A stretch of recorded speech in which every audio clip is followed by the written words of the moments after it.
በርድ ኦፍ ፓራዳይዝ ስለሚባለው አዋፍ ነው ዛሬ ደግሞ የምናየው። ሰላም ቤተሰቦች ሁሉ መልካም፣ ሰላም ወንድሜ ሁሉ ሰላም አለ። ከአዋፋት ዘሮች ውስጥ በጣም የሚገርመኝ ብዙ ሰርተናል፣ ብዙ ገራሚ ነገሮች፣ ግን የዚህ በርድ በጣም ነው የሚገርመኝ። ምንድነው ይሄ በርድ ኦፍ ፓራዳይዝ የሚባለው አዋፍ በጣም ዱርዬ ከሚባሉ ወፍ ዘሮች ውስጥ አንዱ ነው። ምንድነው ሴቷን ለማግኘት የሚያደርገው ጥረትና ከዛ በኋላ ያለው ነገር ነው አሁን ማየት የፈለግነው። በጣም ቄንጠኛ ነው፣ ዘናጭ ነው፣ ማለት ዳንሰኛ ነው፣ ጽዱ ነው፣ በጣም ራሱን አጽድቶ ነው በቃ የሚጠብቀው ማለት ነው። መጀመሪያ ምንድነው የሚያደርገው? ሴቷን የሚያጠምድበት ቦታ ላይ የሚደንስበትን ቦታ ምን ያደርጋል? ቦታውን በስነ ስርዓት ያጸዳል። ከዚህ ቀደም ዘፋኝ አዋፋቶችን ሰርተናል፣ ደናሽም ሌላ ይሰራን ይመስለኛል። ይሄኛው ግን ለየት የሚያደርገው ነገር አለ።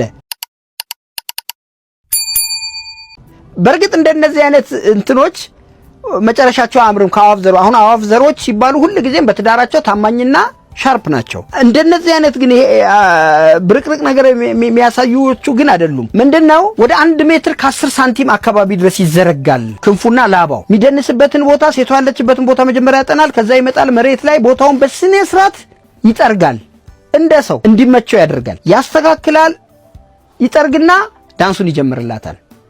እሷ አንድ ቅርንጫፍ ላይ ቁጭ ብላ ብቻ እንዲህ እያለች ነው የምታየው። እሱን በጣም ደናሽ ነው፣ በዳንሱ ስትማረክ ነው። ካልሆነ እሱን ትተውና ሌላ ነው የምትፈልገው። ይደንሳል፣ ላባውን በጣም ይዘረጋል። በተለይ የኋላ ጭራውን ምናምን ነገር በጣም እያንቀሳቀሰ ምናምን ነገር በጥሩ ዳንስ ያሳያል። ልክ እሱን ሲያሳይ እሷ ከተማረከችበት ዋው በቃ ይሄ በጣም ጤነኛና ብቁ ነው፣ ወንዳ ወንድ ነው አይነት ነገር ነው። ከዛ በኋላ ምርጫዋ ታደርገዋለች። የሚያሳዝንህ ነገር ግን አንዴ ከሷ ጋር ከተገናኘ በኋላ ጥሏት ነው የሚጠፋው። ይሄ በአዋፍ ዘሮች ብዙም የተለመደ ነገር አይደለም። እንቁላሉን ካሳቀፋት በኋላ ጥሏት ይጠፋል። እሷ ከዛ ምን ታደርጋለች? እንቁላሉ የምትታቀፈው እሷ ነች፣ ጎጆ የምትሰራው እሷ ነች። እሱ ጥሏት ነው የሚሄደው። ግን ይገርመኛል የጌታዬ ስራ።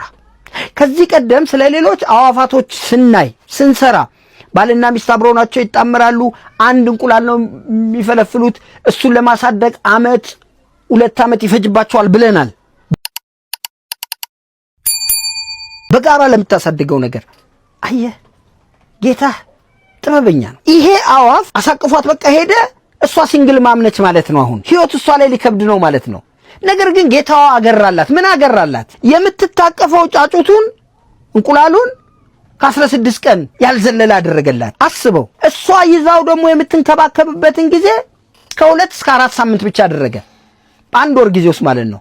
ከዛ በኋላ ራሷን ችላ ትወጣለች። የተወላጇ እንደ ሌሎቹ 1 ዓመት እንደሚፈጁት 1 ዓመት በዛ ውስጥ አትፈጅም። ምክንያቱም ጌታው አገራላት። እነዛኞቹ ለ2 ነው እየተቀባበሉ የሚያበሉት የሚያጠጡት ምናምን። እቺ ግን ብቻዋን ስለሆነች ይሄንን አስተካከለላት ጌታዋ። እንደሚመቻችሁ ተስፋ አደርጋለሁ። አመሰግናለሁ።